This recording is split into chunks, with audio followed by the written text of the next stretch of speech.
Bismillahirrahmanirrahim. Barliq hamd sana Janobi Allohga bo'lsin. Shunaqla payg'ambarimizga, oil tavobatlariga va onunğa taki qiyomatgacha ergashganlarga durud salomlar bo'lsin. Spirit moddasini ichish olimlarning birdek ittifoqi bilan harom. Chunki u mast qiladi.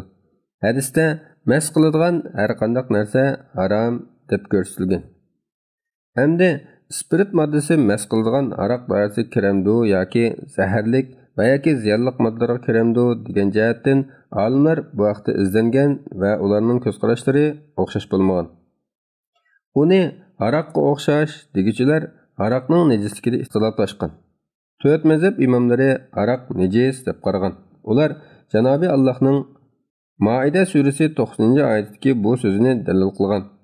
Ey iymon etganlar, aroq, qimar, tikilgan taşlar ve pal oqlari şeytanның işidan bo'lgan paskinlikdir. Şuna nijatlik tepişinglar üçün ulardan yiroq bo'linglar.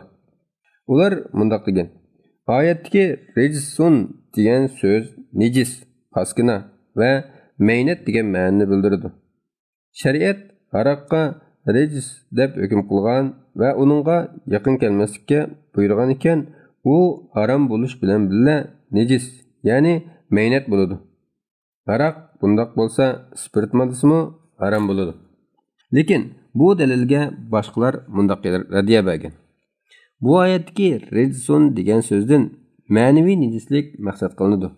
Xuddi Tavba surasidagi ya ayyuhallazina amanu innamal mushrikuna najasun. Ey iymon etganlar, mushriklar nejisdir degan 28-oyatda mushriklarning nejisligi ma'naviy bo'lgandekla, albatta har qanday harom narsa ma'naviy jihatdan nejis bo'ladi. Ilgirki oyatda aroq bilan birga bayon qilingan qimar, tikilgan taşlar va pal o'qlari qatorliqlarning nejisligining ma'naviy ekanligi buni kuchlantirdi. Chunki hech kim bu narsalarni moddiy nejis deb qaramagan. Shunga aroqning nejisligi ma'naviydir, moddiy emasdir.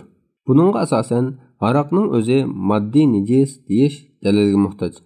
Ammo İmam Malikning ustozi İmam Rabi'a, Lays ibn Sa'd, İmam Shafiyning shogirdi Al-Muzani va boshqa bir qism olimlar aroq pokiz deb qaragan.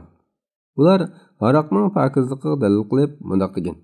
Aroq cheklanganda sahobalar aroqlarni Madina ko'chalariga to'kib etgan. Aroq meynat bo'lgan bo'lsa, yo'lga ta'rif qilishni to'sqandek Rasululloh sallallohu alayhi vasallam ularni to'sqan bo'ladi.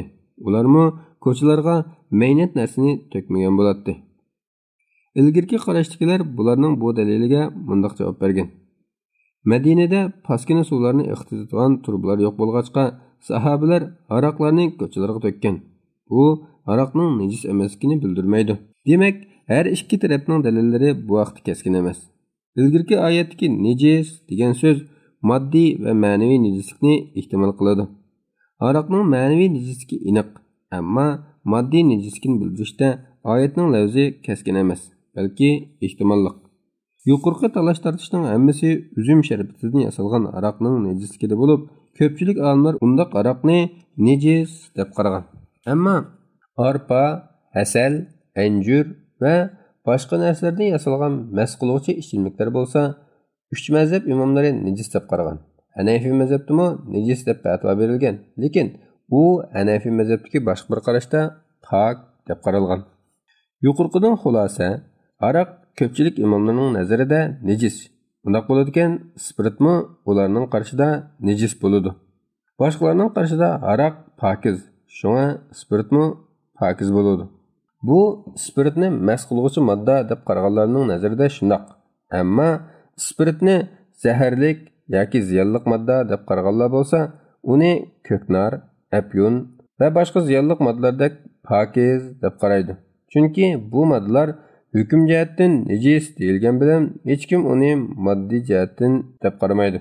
Bu ilgirkilarning ko'z qarashlari bo'lib, yaqinqi zamon olimlaridan Imom Shavkani, Subulus Salam muallifi Imom San'ani, Ravzatul Bahiyya muallifi Sidiq Hasanxon qatorliq olimlar aroqni pokiz deb qaragan.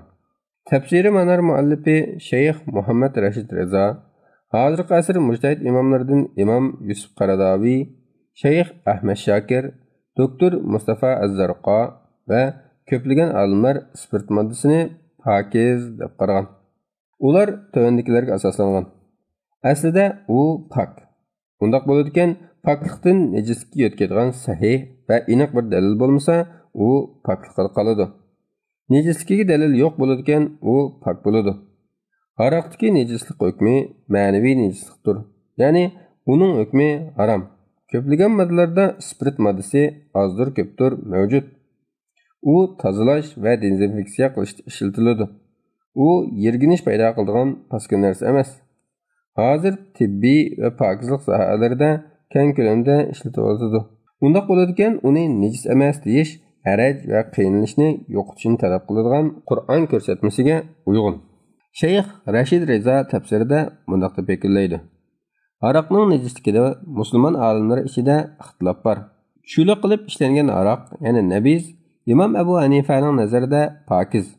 Buningda albatta spirit moddasi bor. Spirit bo'lsa aroq emas. Yevropa atirlari sap spiritmi emas, balki uningda boshqa pokiz moddalarda bor bo'lgandek spirit moddasi bor. Spiritni nejis deb qarash o'rinsiz. Hatto aroq nejis deb qaraganlarning nazaridami spirit nejis deyish bo'lmaydi. Xulosa, spirit moddasini pokiz deb qarash hozirgi sharoitda qulaylik olib keladi. Bu ba'zida aroqqa o'xshash ishlatilsa-mu, aroqning nejisligida olimlar birlik kelmagan. Bo'libmi, üzüm sharafidan boshqa narsalardan ishlangan aroq bo'lsa, texmi shundoq. Spirit hozir turli moddalardan ishlanmoqda. Buning asosan spiritlik atirlar badanga va kiyim-kechakka chechilsa, uni yuvish kerak emas. Buning bilan namoz durust bo'laveradi. Bu ixtilof bo'lgan masala bo'lg'achqa, olimlarning qarashlari va dalillari bayon qilindi. So'rg'uchi qaysi qarashga ko'ngli xotirjam bo'lsa, shu qarashni olsa bo'ladi. Ikki qarashning birini tarjih qilish to'g'ri kelsa, spirit nejis emas degan qarash kuchlik. Chunki birinchi, spiritni ichishdan boshqa ishga ishlatgan ahvolda oyatdagi aroq harom qilinish illati topilmaydi. Ikkinchi, aroqning nejisligi ma'naviy, spiritni harom deganlarmi spiritni nejis deb harom degan. Buning asosan, agar aroqni nejis emas degan qarashni tutsak, bu hukm yo'qaydi. Chunki hukm illati bilan tang yo'qoladi. Uchinchi, koloniyadan boshqa atirlarda spirit persenti bek yuqori emas, balki gul suvi bilan aralash. To'rtinchi, spirit aroqdagi bir modda, lekin aroq o'zi emas. Beshinchi, spirit nejis emas degan qarash hozirgi xalq ko'p olimlarning qarashi. Masalan, yuqoriqilardan sirat Shayx Usaymin, Ibn Jibrin rahmatullohi alayhilar, doktor Vahbi Zuhayli qatorliqlar. Yuqoriqilarga asosan spiritni tibbiy sohada teri, yara va uskunalarni tozalashda, mikroblarni o'ldirishda ishlatsimi, atir va maylarda ishlatsimi bo'ladi. Buningdan tahoratga yoki namozga ta'sir etmaydi. Ixtilof bo'lgan masalakan deb ishlatmaydi desa, bo'lmaydi. Hozir arab ellarida gul suyini qochlab spirit qo'shmay surtib ishlatadi. Agar purkib chechish lozim bo'lsa, spirit qatadi. Vallohu alam. Fatvoda doktor Abdulaziz rahmatulloh